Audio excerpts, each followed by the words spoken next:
Don't use this, use this. If you're starting to track your food and you want to make sure that you're doing it correctly, don't use a measuring cup when it comes to weighing your food. The reason I say this is I was just talking to a client of mine today, and we were talking about how I don't use any measuring cups anymore for weighing out my food. I use an actual food scale because that's what's going to tell me more accurately if I'm having the right amounts or not. I'll give you the example that I gave my client. As I was filling up my protein shake with my protein powder with the measuring cup that it came with, I normally would just add 1 or 2 scoops and that's it. Fill it to the top, sift it off, dump it in. Not until I wanted to track exactly how much creatine I was having, I wanted to only have 5 grams a day, I put my measuring cup on top of my food scale, weighed out 5 grams.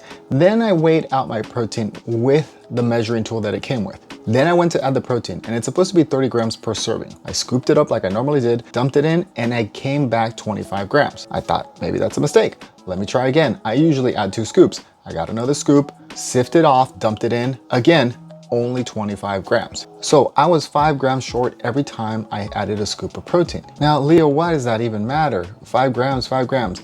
5 grams here and there add up at the end of the day. And that was only with my protein powder. Why does that matter? Well, it matters because I could be 5 grams off here, 10 grams off there, and it adds up at the end of the day. And if my goal is to be in a deficit to lose weight, being over by a certain amount of grams and it adding up at the end of the day makes a world of difference. It's the difference between being in a deficit by 100 calories or being over by anywhere between 200 to 500 calories. So if you're trying to make sure that you track properly, start using a food scale because that's going to make the world of difference, and you'll really start to see how your weight starts to drop because you're tracking consistently and more accurately.